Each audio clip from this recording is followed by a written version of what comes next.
అందరికీ నమస్తే. నేను వెంకట గోపి, ఏబీవీపీ రాష్ట్ర కార్యదర్శి. గత కొన్ని రోజులుగా ఆంధ్ర విశ్వవిద్యాలయంలో జరుగుతున్నటువంటి అశాంతి నెలకొంటున్నటువంటి ఏదైతే ఎస్ఎఫ్ఐ ఏఎస్ఎఫ్ గుండాలు చేసినటువంటి యొక్క అరాచక తత్వాన్ని ఏబీవీపీ ప్రశ్నించడం జరిగింది. గత 3 రోజులుగా వీసీ గారికి, రిజిస్ట్రార్ గారికి, అసిస్టెంట్ కమిషనర్ ఆఫ్ పోలీస్ గారికి, ఈరోజు ఇక్కడ ఈ నగర కమిషనర్ గారికి మేము కంప్లైంట్ చేయడం జరిగింది. ఈరోజు ఈ నిరసన తెలిపిన తర్వాత స్వయాన ఈ యొక్క యూనివర్సిటీ రిజిస్ట్రార్ మరియు వీసీ గారు మా కార్యకర్తల లోపలికి పిలిచి స్పష్టమైన హామీ మేము ఇచ్చినటువంటి ఏదైతే రిప్రజెంటేషన్లో ఉన్నటువంటి ఈ యొక్క పాయింట్స్ని తీసుకొని ఈరోజు 2:30కి అందరితో పాటు CP assistant commissioner of police, registrar గారు, రెక్టర్ గారు, వీసీ గారు, ప్రిన్సిపల్స్, ఆర్డీఓ వీళ్ళందరి సమక్షంలో మీటింగ్ పెట్టి నిన్న ఏదైతే ఆధారాలు మేము ఇచ్చామో అక్రమంగా ఏదైతే యూనివర్సిటీ యొక్క ఉత్తర్వులకు అతీతంగా వీళ్ళు ఈ యొక్క పాంప్లెట్లు పంచారో కమ్యూనల్ వైలెన్స్కు దారితీసే విధంగా దీనిపైన పేర్లు స్వయాన యూనివర్సిటీ యొక్క సెక్యూరిటీ డీన్ గారే డైరెక్ట్గా ఇవ్వడం జరిగింది, ఏబీవీపీ కాదు. ఇచ్చిన తర్వాత వాళ్ళు యాక్షన్ తీసుకోవడానికి ఇప్పుడు పెట్టడం జరిగింది. స్పష్టమైన హామీ యూనివర్సిటీ నుంచి ఏబీవీపీ కార్యకర్తలకు రావడం జరిగింది. దాంతోపాటుగా ఏదైతే 17వ తారీఖు జరిగిందో, 17వ తారీఖు శాఖ పైన దాడి జరిగిందో, మూకుమ్మడిగా మా కార్యకర్తలను కొట్టారో, వీళ్ళపైన కూడా తక్షణమే చర్యలు తీసుకుంటాము, విచారణ జరిపి ఈరోజు రేపట్లో వాళ్ళని అరెస్టు చేస్తామని స్పష్టమైన హామీ స్వయాన ఈ విశాఖపట్నం నగర సిపి గారు ఇచ్చిన తర్వాత మాత్రమే తాత్కాలికంగా మాత్రమే, మళ్ళీ చెప్తున్నా, తాత్కాలికంగా మాత్రమే ఏబీవీపీ ఈ చట్టం పైన, ఈ ప్రభుత్వం పైన, ఈ పోలీస్ వ్యవస్థ పైన మరియు యూనివర్సిటీ యాజమాన్యం పైన నమ్మకంతో తాత్కాలికంగా మా యొక్క నిరసనని విరమిస్తున్నాం. భావ దారిద్ర్యంతో కొట్టుమిట్టాడుతున్నటువంటి కమ్యూనిస్టులకి ఒక విషయం చెప్తున్నాం. మీరు ప్రజల యొక్క అభిమానాలని చొరగొనండి, ప్రజల యొక్క మద్దతుని తీసుకోండి, ప్రజాస్వామ్యబద్ధంగా బతకండి. అంతేగాని ఏదో కొన్ని సంచలనాలు చేసేసి దాని ద్వారా అస్తిత్వాన్ని నిలుపుకోవాలని చెప్పి ఆ భావ దారిద్ర్యంలో నుంచి బయటికి రండి. యూనివర్సిటీలో 70 ఏళ్ళ నుంచి రాష్ట్రీయ స్వయం సేవక సంఘ శాఖ జరుగుతుంది. శాఖలో ఏం మాట్లాడుకుంటాం? మీరు ఆర్ఎస్ఎస్ని పదే మతోన్మాదం అంటారు. మీరందరూ కలిసి ఒకసారి రండి, ఒక 10 రోజుల పాటు ఆర్ఎస్ఎస్ శాఖలో పాల్గొనండి. ఆర్ఎస్ఎస్ శాఖలో ఏం జరుగుతుందంటే కేవలం ఈ దేశం గురించే మాట్లాడుకుంటారు.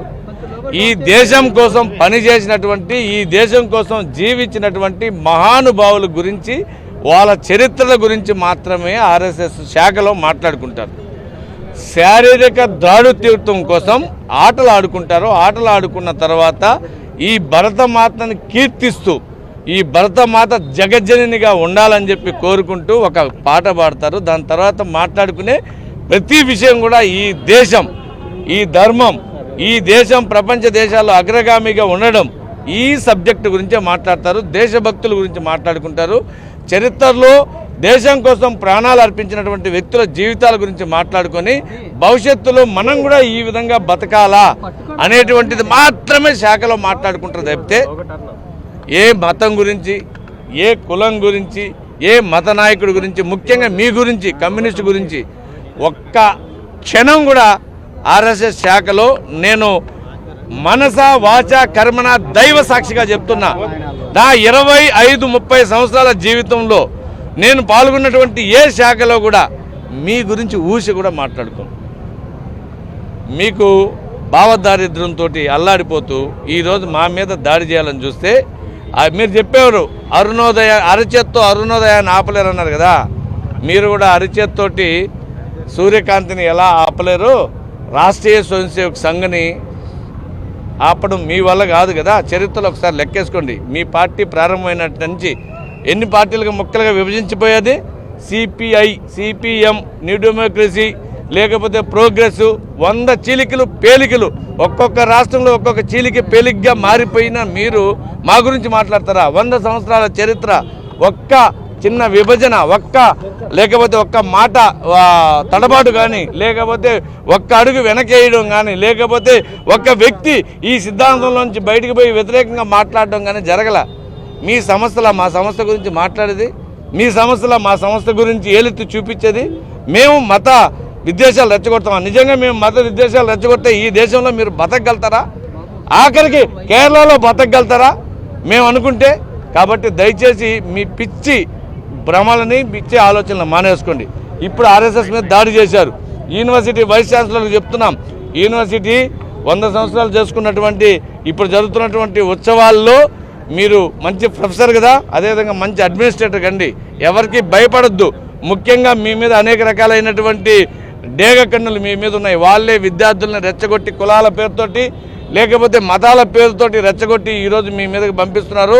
అందులో మమ్మల్ని పావుగా వాడుకునేటువంటి ప్రయత్నం చేశారు. కాబట్టి వైస్ ఛాన్సలర్ చెప్తున్నాం, ఎవరైతే దాడి చేసినటువంటి విద్యార్థులను సస్పెండ్ చేయండి, మొహమాటం లేకుండా సస్పెండ్ చేయండి. వాళ్ళ తాటాకు చప్పుళ్ళకి భయపడొద్దు, దయచేసి చెప్తున్నాం, వాళ్ళని సస్పెండ్ చేయండి.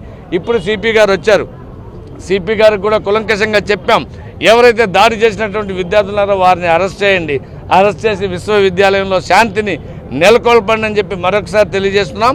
మరికొన్ని 2 రోజులు 3 రోజులు మళ్ళీ దీనికోసం వెయిట్ చేస్తాం.